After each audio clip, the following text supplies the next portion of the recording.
see all around the rotor, they are it is a flat surface, but there are 2 points in the rotor where you can see some markings. You see the marking? That's the limit of the rotor. As you can see, this can be deceptive. When you look this way, it may look like you have a lot of material left, but when you run your finger around the border, you see that these brakes are already worn, because we have a border, quite deep border. So if we were to cut this surface here, we would notice that it would be really close to the limit. That's why I am replacing the rotors and the pads on this car.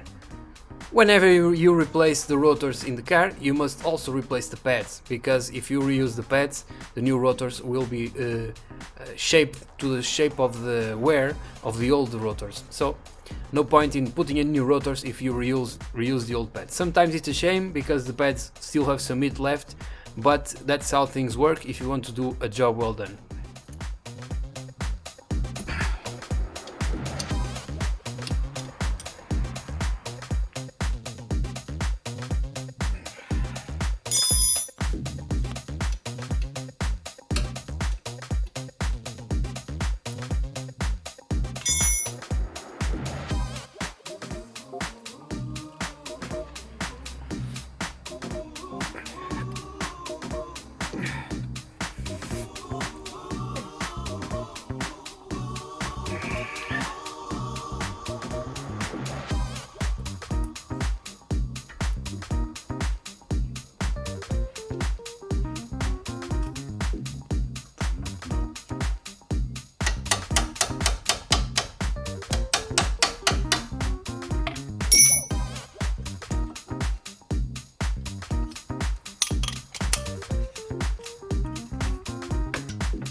See, this anti-seize compound is now dry and is ready to be replaced with fresh anti-seize compound to make sure that this will continue to slide like new.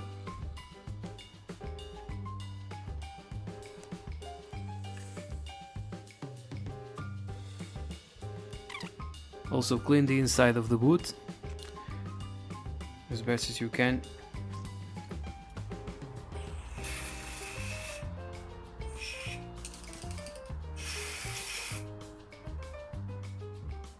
Do the same for both of these sliding pins.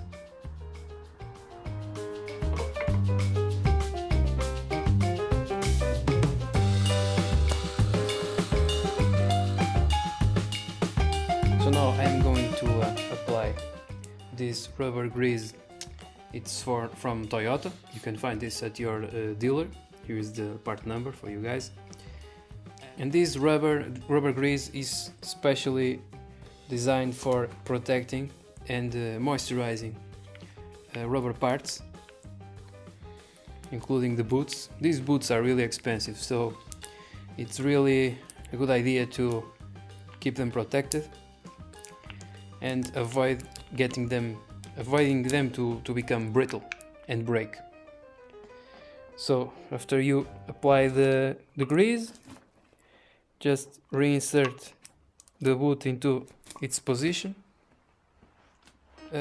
As for the sliding pin, you have to apply a little bit of anti-seize compound, which is a coppery paste that you reinsert the pin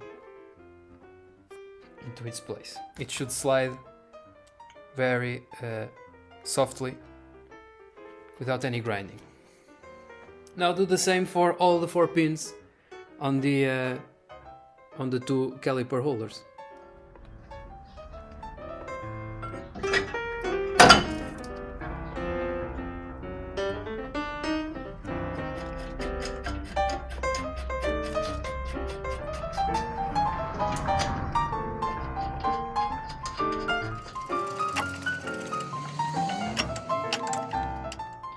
So now we'll be retracting the calipers to insert the new brake pads. Since the oil will come back to the circuit, you have to remove the oil cap on the reservoir and check while you retract the calipers that the oil does not leak out does not overflow of the reservoir bottle. Since the new brake pads will have more meat than the ones that were installed. If we try to put this without retracting the brake caliper, they won't fit.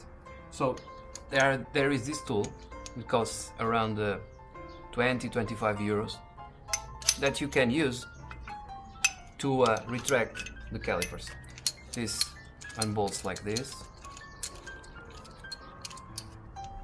You insert this part here, then the other one, and then you tighten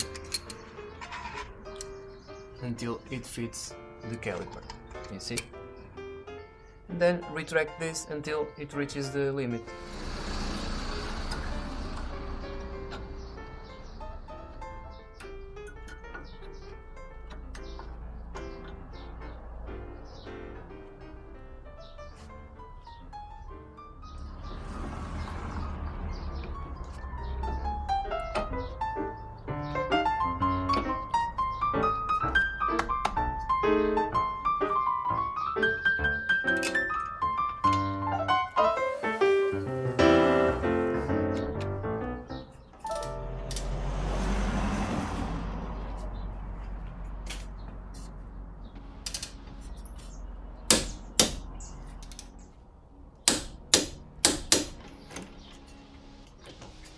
Now, 2 big ones are done.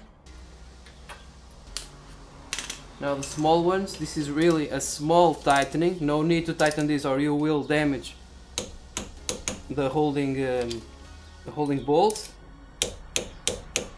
Okay, it's done.